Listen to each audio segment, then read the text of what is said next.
बिस्मिल्लाहिर्रहमानिर्रहीम। अस्सलाम वालेकुम नाज़रीन, आप यूट्यूब चैनल देख रहे हैं। मैं तवक्कल हुसैन हूँ। पाकिस्तान से और दुनिया भर से कुछ अहम तरीन और ताज़ा तरीन खबरें जिनके ऊपर मैं अपना तजज़िया सा आपके सामने रखूँगा।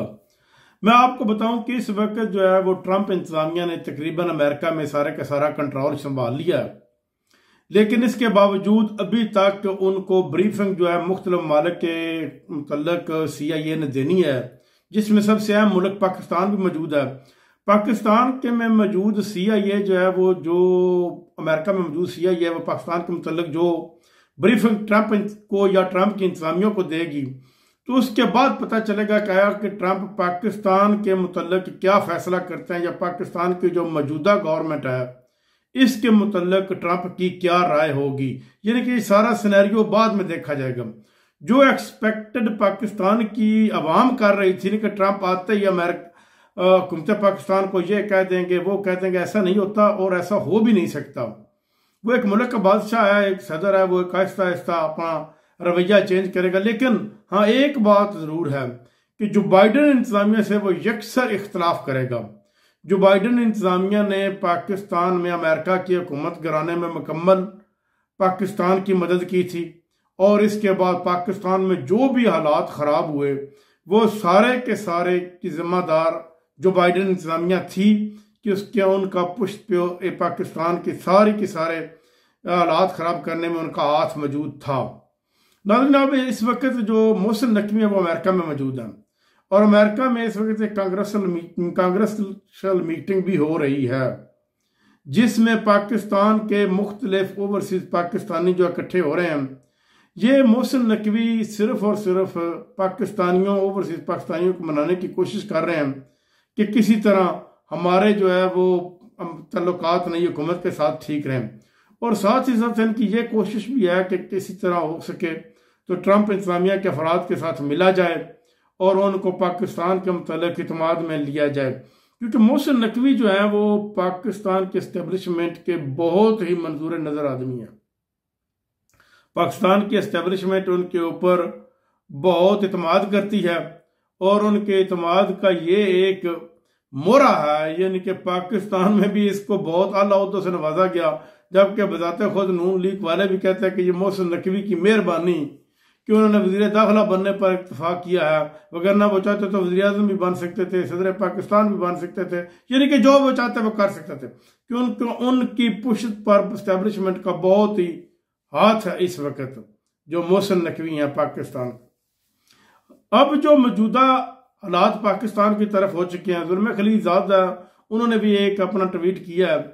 उनके स्टेटमेंट के मुताबिक कि पाकिस्तान की हुकूमत ने बहुत बड़ी गलती की इमरान खान को जेल में रखकर, और इस वक्त जो भारत के वज़ीर ख़ारिजा जयशंकर वो डोनाल्ड ट्रंप की जो तकरीबी हल्फ बर्दारी है उसकी पहली कतार में बैठे हुए थे।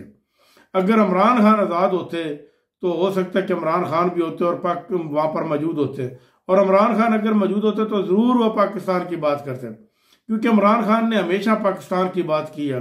इमरान खान ने अपने ज़ाती मफाद के लिए किसी किस्म की कोई बात नहीं की। एक बात मैं आपको याद दिलाता चलूँ कि शहजादा मोहम्मद बिन सलमान जब पाकिस्तान आए थे तो उन्होंने इमरान खान से कहा था कि आपको क्या डिमांड है हमारे यानी कि सऊदीया से, आप क्या चाहते हैं।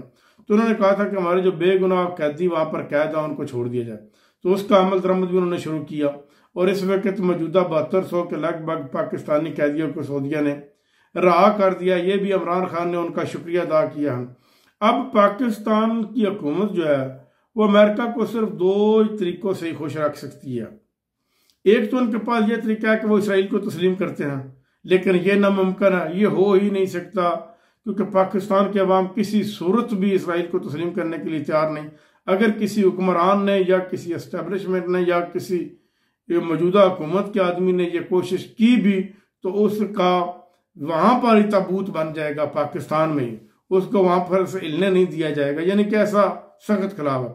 और दूसरा ये है कि पाकिस्तान की हुकूमत ये भी कह सकती है अमेरिका को कि हम जो दूसरी सुपर पावर है अमेरिका दुनिया की चाइना, उसके खिलाफ जाते हैं, उनसे हमारे मफादात ख़त्म कर देते हैं, उनसे तल्लुकात ख़त्म कर देते हैं, तो आप हमारे ऊपर नजर करम करें। तो ऐसा भी नामुमकिन है, क्योंकि पाकिस्तान ने तकरीबन $66 अरब के लगभग तो अमेरिका चाइना के देने हैं। चाइना से पाकिस्तान के बहुत ज़्यादा मफादात जुड़े हुए हैं। एक बॉर्डर जुड़ा हुआ है, बॉर्डर पर फिर खोलना पड़ जाएगा, बंद करना पड़ जाएगा और बॉर्डर के ऊपर तलख कलामियाँ शुरू हो जाएंगी। उसके बाद सड़कें पाकिस्तान में है, चाइनी बहुत ज़्यादा पाकिस्तान में काम करते हैं, पाकिस्तानी चाइना में काम करते हैं, यानी कि चाइना और पाकिस्तान के मफादात दहाइयों से जुड़े हुए हैं। ये जब से चाइना आज़ाद हुआ है या पाकिस्तान आज़ाद हुआ उस वक्त से लेकर ये तो तल्लुकात ख़त्म नहीं किए जाते, लेकिन ये हमारी हुकूमत कुछ भी कर सकती है। ये तरीके इंसाफ के खिलाफ जाते जाते ये कुछ भी अगर आप एक्सपेक्ट कर सकते हैं के ऊपर कि ये हो सकता है कि ये भी कर जाए, क्योंकि आप जो कुछ इन्होंने पहले किया है वो भी पाकिस्तान में ऐसा नहीं हो सकता था। सेशन जब सुप्रीम कोर्ट को तब्दील कर दिया इन्होंने, फॉर्म 47 की हुकूमत लेकर आ गए, इलेक्शन कमीशन को इन्होंने लौंडी बनाकर रख दी, यानी कि जो जो कुछ भी इन्होंने किया ये पाकिस्तान में पहले जब से पाकिस्तान बना करप्शन का अरूज भी जरदारी के दौर में रहा, लेकिन उस वक्त भी ये एक्सपेक्ट नहीं किया जा सकता था जो इस हुकूमत ने किया है और ये मौजूदा एस्टेब्लिशमेंट के आशीर्वाद के ऊपर किया गया, क्योंकि उनके इनके ऊपर हाथ है। जब ये हाथ खींच लेंगे, जब वो इनकी पुष्टि से अपना हाथ खींच लेंगे तो हुकूमत खुद ब खुद टूट जाएगी। हुकूमत के बाद कोई आसरा नहीं है कि हुकूमत को ना तो अवाम की जो है वो हमायत हासिल है, ना इनको की बैरूनी कोई हमायत हासिल है, किसी किस्म की कोई हमायत नहीं, यानी कि सिर्फ और सिर्फ इस वक्त इनको हमायत हासिल है तो वो एस्टेब्लिशमेंट की। जब वो अपना हाथ खींच लेंगे तो ये ऑटोमेटिक हुकूमत खत्म हो जाएगी। अब तक के लिए इतना ही, अपना ख्याल रखिएगा। अल्लाह ने के बाद।